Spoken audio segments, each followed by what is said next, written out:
Choosing the right lens isn't just about sharpness and bokeh. It's also about finding the right focal length for your specific framing. In this shootout, I'm comparing 10 different focal lengths between 30 and 300 mm to reveal the best fit for each type of portrait. Quick heads up, this isn't a high art photo shoot or a strictly scientific test. We had limited time, and as you can see, it was a cold winter day out there. The goal here is simple: to show you the real-world perspective, compression and depth of field of each lens. Whether you're looking for maximum subject isolation, for the most natural facial proportions, or the most amount of depth, these results will show you which lenses are a great fit and which ones you could skip. Let's dive in.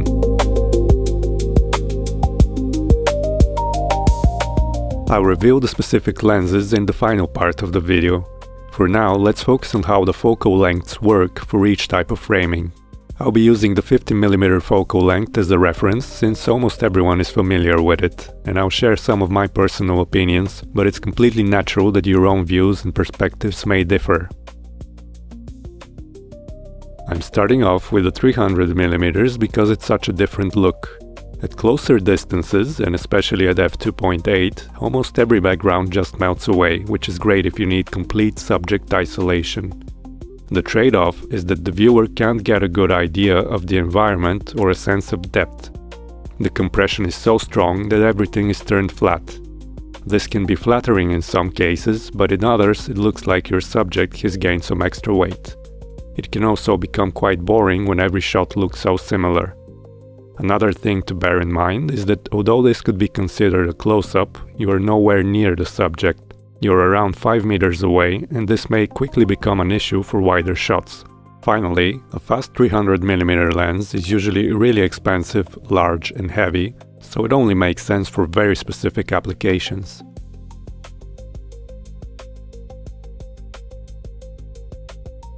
The framing for some of the shots is not quite the same, but hopefully it will still give you a good idea of the overall look. For close shots, the 180mm has a lot of similarities to the 300, as it is still a fairly long focal length. Once again, you get a lot of compression and a very smooth background, but some shapes remain more defined and recognizable. This may or may not be a desirable change for you, depending on your goals. Faces tend to look more natural than when using a 300, but overall the image is still quite flat. You'd have to utilize a lot of layers in your composition to convey some depth, and you may need to stop down the aperture so not everything's a blur. The 180 has a lot of practical advantages over the 300. This particular lens weighs under 800 grams, whereas the 300mm weighs more than 3 times that, and it's a similar case when it comes to price and size.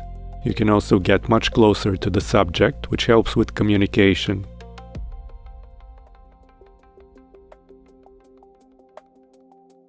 There are much faster 105mm lenses out there, but I only have this classic at my disposal.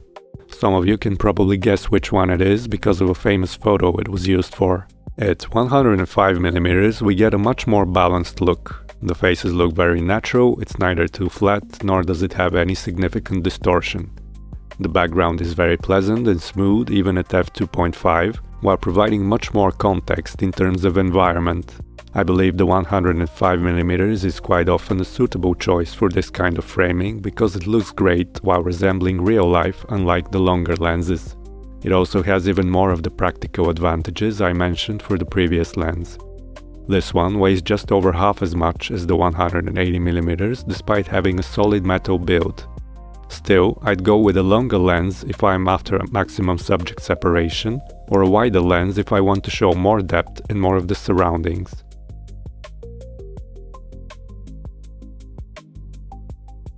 At the time of shooting, I only had this cheap 85mm, but it's good enough to provide an idea for the look. The 85mm is considered by many to be the optimal focal length for a lot of good reasons. It has most of the advantages of the 105 and just enough depth to feel a bit more intimate and real. It usually reveals more of the environment, but as you can see in these examples, that's not the case when the 85mm has a much faster aperture.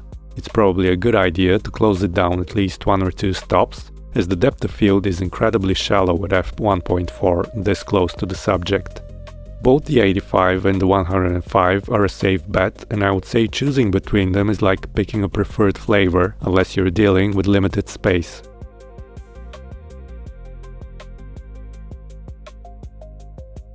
This is the same lens mounted on a focal reducer with the camera left in full frame mode. This image is cropped to 4:3 aspect ratio to remove most of the vignetting caused by the focal reducer. Getting back to focal lengths, this one ends up being quite uncommon at around 70mm, but I personally like it a lot. I feel it has just the right amount of separation and depth for some scenarios. For this particular framing, I tend to go with a wider lens though to give more context and depth unless I want to avoid distortion.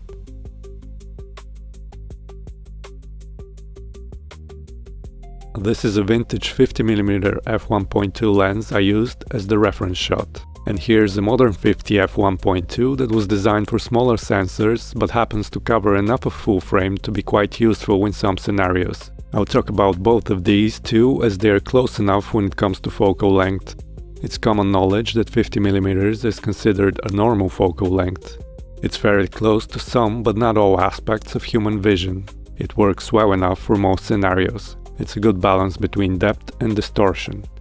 It includes enough of the background while maintaining image separation. I personally use it a lot for such close-ups to create images that feel 3D without distorting the face too much. Some of these lenses can be very cheap, tiny and lightweight and still provide a good image quality. Finally, they can work in tighter spaces where an 85 wouldn't.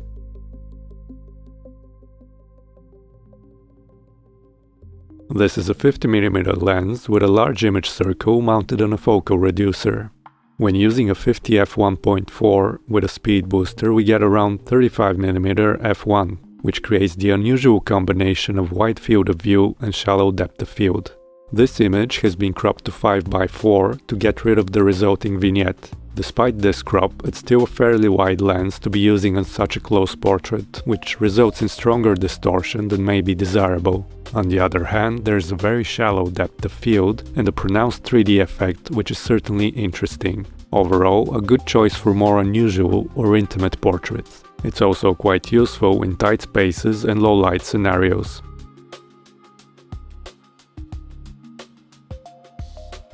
This is another small f1.2 lens designed for aps-c sensors that almost covers full frame. This one is quite similar to the last scenario in terms of focal length, but with the benefit of being very small and lightweight. Most crop lenses don't cover as much of full frame, but this particular one gives a very interesting look with pronounced swirliness in the corners. Other than that, it shares most of the benefits and disadvantages of the previous lens.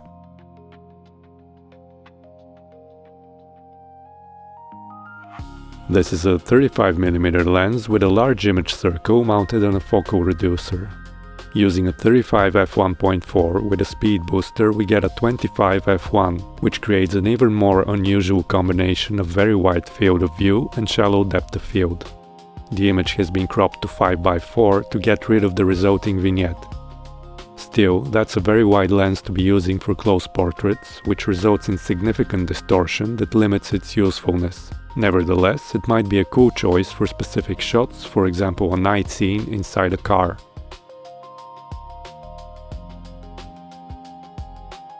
Moving further back from the subject, the 300mm performs very similarly.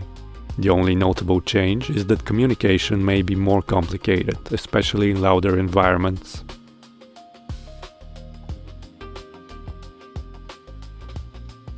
This is a good fit for the 180 if you're looking for a very clean shot. The background is no longer just a blur. It's taking shape, and in the same time there's still more than enough subject isolation. Voice communication is still manageable at this distance.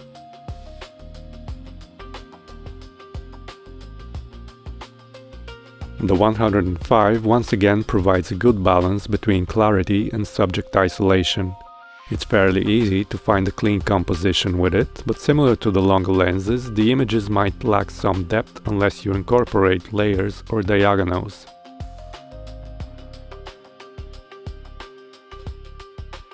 The 85 works in a similar way, but there's still some feeling of depth at this distance.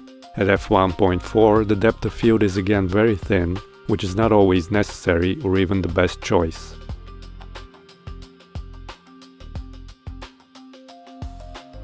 With the addition of the focal reducer, the 85 gains a new look that I personally believe works better for this framing because of the more pronounced depth.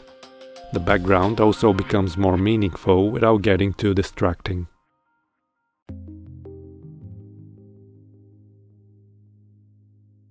Both the regular 50 and the slightly cropped aps-c lens work great for this framing. They provide the ideal balance between depth, context and subject isolation without much distortion. Above f2, the background might start to become distracting in some cases, but around f1.4 it should be fine.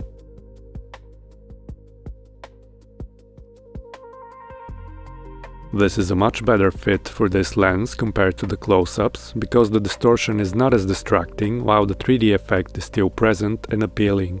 With a fast aperture, the background is also not distracting, and it provides enough context that is slightly wider than normal focal length.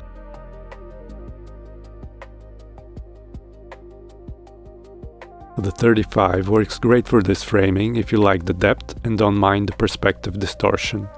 The background is still manageable and smooth enough, at least in the case of fast apertures like the f1.2 used for this example.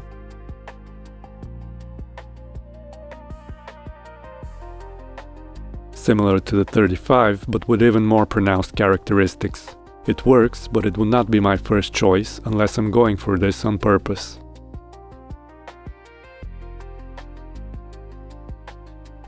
At this distance, the features of the background are finally more recognizable, but still very smooth. It looks great if you don't mind the flatness of the image, but you have to be very far from the subject, which is not always possible. This also means that communication is even trickier. I personally rely on gestures, and that works okay for simple instructions, but it's definitely something to bear in mind.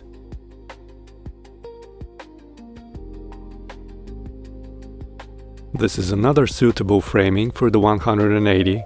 It's a good balance between isolation and context. The distance from the subject is getting significant, but it's still manageable.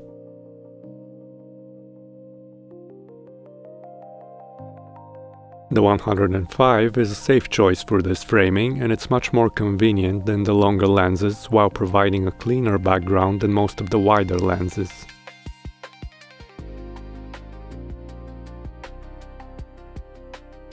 The 85 works for most scenarios, and this framing is no exception.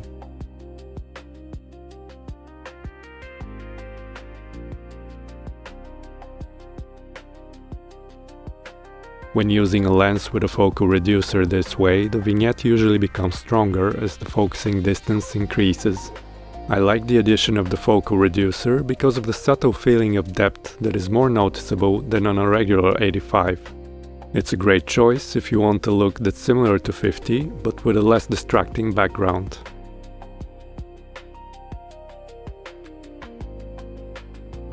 This framing is perfectly fine for lenses in this range. However, more challenging backgrounds can become an issue even if you're using a fast aperture.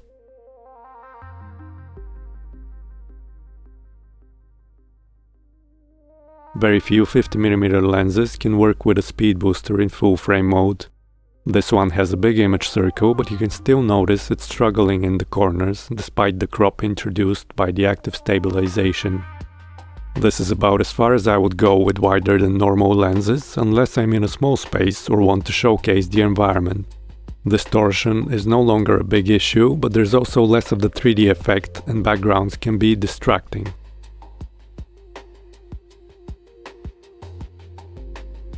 As with the previous lens, the 35 works okay unless you need more subject isolation or a cleaner look.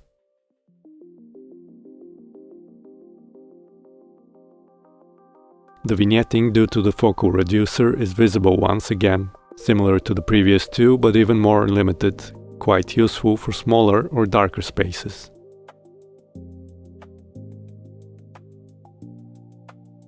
The 300 really shines for full body shots. Few lenses can maintain such strong subject isolation at such a distance. It's a very striking look, especially when you pick a suitable location to showcase it. This requires a lot of space, however, both behind and in front of the subject. Communication can become quite difficult.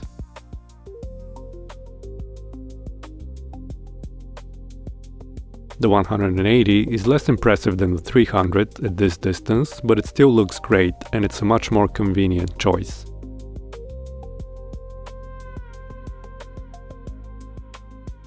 The 105 works once again. It's nice and tidy, but I would personally prefer a stronger subject isolation.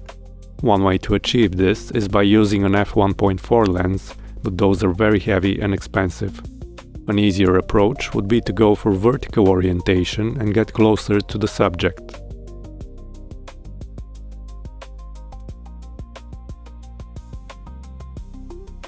The 85 is often better than the 105 simply because of how much easier it is to get an f1.4 lens at this focal length.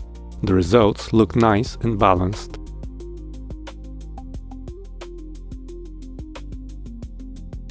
Using the 85 with a focal reducer is one of my favorite approaches for this framing. The result has a great 3D feeling to it that reminds me of medium format. In some ways it's even better than the 300 f2.8 because of the feeling of depth, not to mention how much easier and convenient it is in comparison.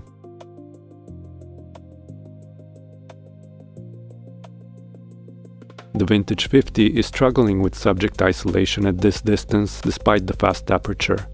It's not sharp enough and it has too many optical defects. The modern aps-c lens does a better job, but at 50mm there's just too much of the background stealing attention from the subject.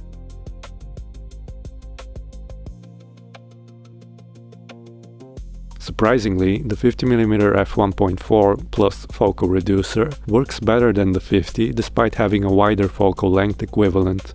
This is because the effective aperture is close to f1, and this particular lens has both great sharpness and smooth out of focus areas. The result has a 3D feeling similar to the speed boosted 85, but with more depth.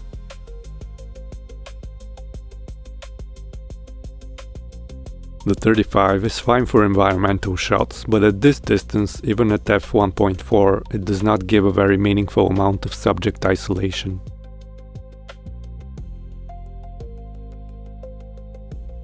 Having compared all these focal lengths, I'll share some of my impressions and conclusions. For close-ups, I believe anything between 50 and 105 is a safe bet, and you can pick simply based on A. how much space you have, B. how much of the background you want to include, and C. what looks most flattering for your subject's face. The longer lenses work great if you want to focus exclusively on your subject, or if you want a more unusual or even surreal perspective. The wider lenses, on the other hand, are a great choice in tight spaces or when you want to incorporate more of the background. They also create a more real and intimate feeling that may have more impact than a technically perfect shot on a longer lens.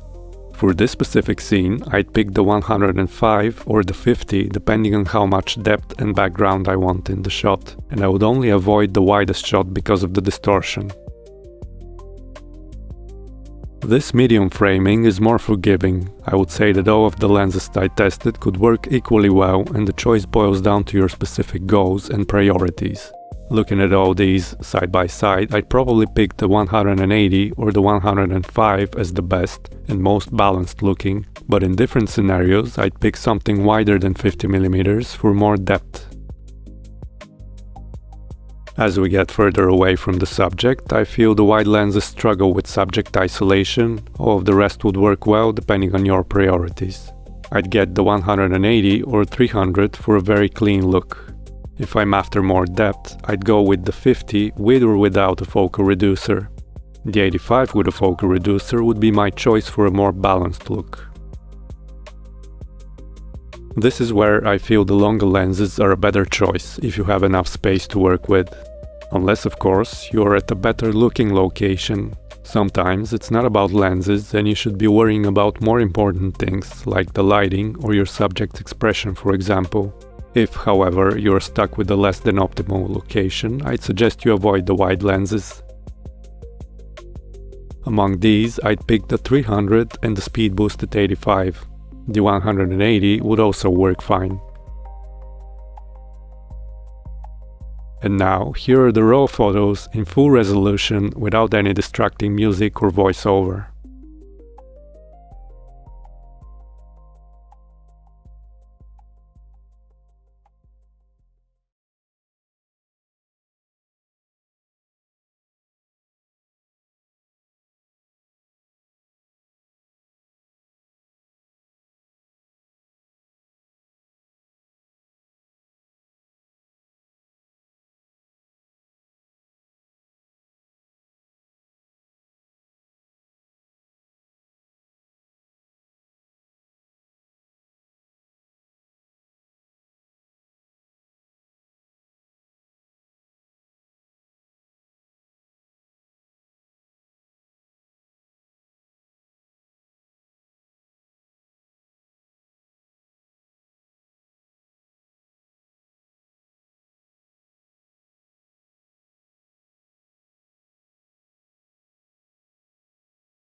That's all for this video, hope you found it useful.